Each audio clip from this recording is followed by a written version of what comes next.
देश भर में हड़ताल चल रही है रेसिडेंट डॉक्टर्स की और उनके सपोर्ट में अब कई सारे एसोसिएशंस जो हैं वो आ गए हैं। आईएमए की कॉल थी 24 घंटे सभी सर्विसेज सस्पेंड रहे, इमरजेंसी सर्विसेज को छोड़ के। आज पहला दिन उसका है और कल सुबह 6 बजे वो हड़ताल खत्म होगी, लेकिन रेसिडेंट डॉक्टर्स की हड़ताल लगातार चल रही है।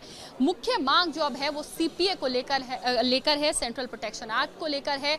बात करना चाहते हैं डॉक्टर्स के उनके लिए उनकी सेफ्टी सिक्योरिटी को एश्योर करता हुआ एक कानून आए जिस पर स्वास्थ्य मंत्रालय जल्द से जल्द उनको रिटन आश्वासन दे ताकि ये कानून लागू किया जाए और उसके बाद जो डॉक्टर्स हैं वो एक सेफ एनवायरनमेंट में काम कर सके हैं। आरजीकर मामले पे लगातार बातचीत हो रही है, इन्वेस्टिगेशन सीबीआई के पास है, बहुत सारी चीज़ें उसमें चल रही हैं, लगातार डेवलपमेंट्स आ रहे हैं। लेकिन डॉक्टर्स की अब एक मुख्य मांग जो सीपीए को लेकर है, जिसको लेकर डेलीगेशंस कई बार मिल चुके, स्वास्थ्य मंत्री से भी और स्वास्थ्य मंत्रालय की टीम से भी। क्यों सहमति नहीं बन पा रही, कहाँ पर चीज़ें अटक? देखिए, ये जो हमारी डिमांड है सेंट्रल प्रोटेक्शन एक्ट को लेके, ये डिमांड हमारी एक बहुत ही स्टिफ डिमांड है जिसको हम इमीडिएटली इम्प्लीमेंटेशन चाहते हैं जिसके ऊपर, और एक परमानेंट इम्प्लीमेंटेशन चाहते हैं।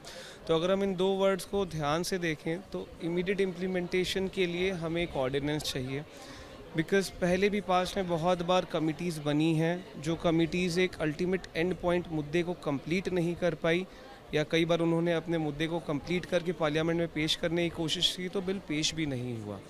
तो ये इसको एक एक्ट के रूप में बिल को पार्लियामेंट में पास करवाना, ये हमारा फाइनल एक गोल है ताकि सीपीए फाइनली लाइफ टाइम के लिए परमानेंटली इम्प्लीमेंट हो पाए। बट ये अल्टीमेटली हमारे पार्लियामेंट के ऊपर डिपेंड करता है कि वो उस बिल के फॉल्स एंड अगेंस्ट में जस्टिस दे और उसे पास करे। बट इसकी एक इमीडिएट हेल्प डॉक्टर्स को उसके सेफ्टी और जस्टिस के लिए हमें मिलेगी एक ऑर्डिनेंस के द्वारा। तो हमारी डिमांड है कि सरकार तुरंत एक ऑर्डिनेंस लाए, उस ऑर्डिनेंस को उस काल तक कंटिन्यू रखे जब तक कि ये बिल पार्लियामेंट में पेश ना हो। सरकार का रवैया अब तक डॉक्टर्स के साथ कैसा है? क्या कुछ बातचीत, क्या कुछ पॉजिटिव चीज़ें नज़र आ रही? बिल्कुल, कल हमने निर्माण भवन हम प्रोटेस्ट के लिए गए थे, दिल्ली के सारे डॉक्टर्स थे उसमें। तो उसके बाद हमारी एक डेलीगेशन मिनिस्ट्री के अंदर एडिशनल सेक्रेटरी से मिलने गए थे, जिसमें सरकार का कहना था कि वो एक स्टैंडिंग कमेटी फॉर्म कर सकते हैं who will decide upon the nitty-gritties of the bill which has to be posted in the parliament, and एक टाइम फ्रेम के अंदर they would give its result. Although जो हमने पास्ट में देखा है कि स्टैंडिंग कमेटी बनने के बावजूद बिल के फॉर्म में उसका परमानेंट इम्प्लीमेंटेशन नहीं हो पाता है। तो जैसे 2019 और 20 कोविड के दौरान एक ऑर्डिनेंस लाया गया था जिससे एक इमीडिएट इफेक्ट आया था और डॉक्टर्स को एक इमीडिएट सिक्योरिटी और सेफ्टी प्रोवाइड की गई थी। हम चाहते हैं कि एक स्टैंडिंग कमेटी फॉर्म हो, उसके साथ एक ऑर्डिनेंस भी फॉर्म हो।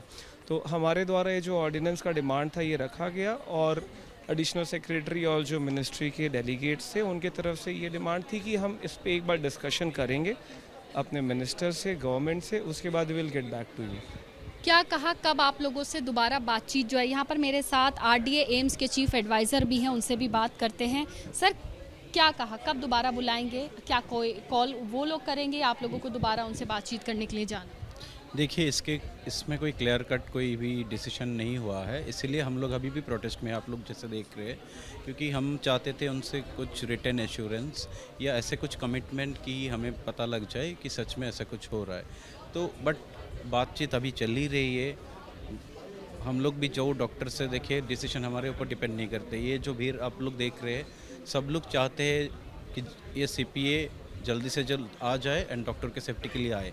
बट इसीलिए हम लोग एजिटेटेड है, अभी तक स्ट्राइक चल रही है सारे इंडिया में। अभी आज सुबह सुबह जो भी खबर मिल रही है, पैन इंडिया की ये स्ट्राइक अभी है।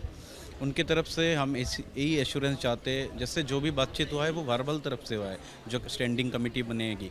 बट बाहर बाकी जो ये भीड़, ये जनता जो इकट्ठी हुई है, उनको कैसे समझाया जाएगी सच में ऐसा होगा?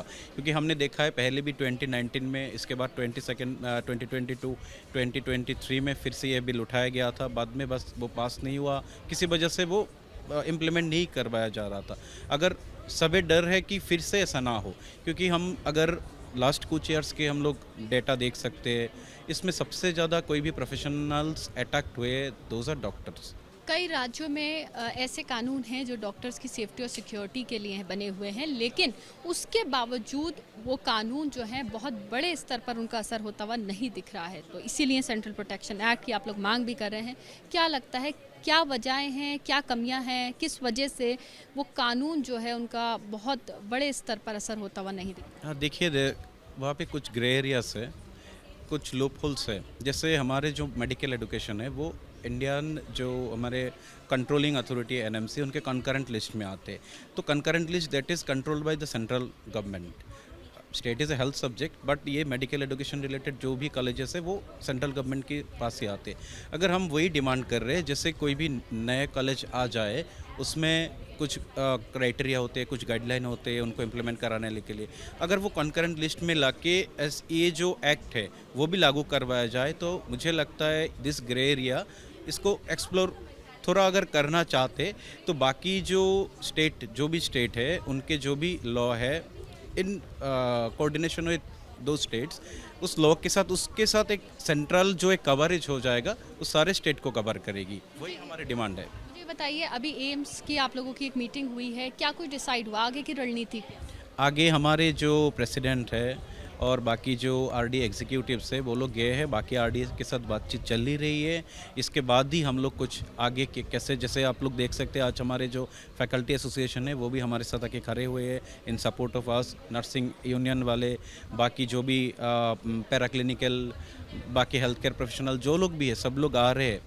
तो फाइनल वही होगा सबके साथ, जो सब डिसीजन लेंगे अपना, हमारे कोई स्टैंड नहीं होते, जो हमारे जीबी डिसाइड करती है वही होता है। अभी बातचीत चल ही रही है, फाइनल कुछ अभी इस मोमेंट में कहना मुश्किल है, बट स्ट्राइक इज ऑन।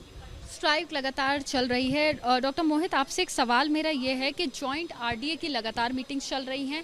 पहले था कि सिर्फ एक या दो संगठन जो हैं वो आगे दिखाई दे रहे थे, चाहे फोर्डा हो गया, चाहे फाइमा हो गया, उसके अंडर भी मुझे लगता है बहुत सारे उसके अंदर आप लोगों के आरडीएज आते हैं, लेकिन जॉइंट आरडीए इस वक्त लीड लेता हुआ दिख रहा है। कई सारे आरडीए दिल्ली के एक साथ मिलके जो स्वास्थ्य मंत्रालय है उनसे बातचीत कर रहे हैं।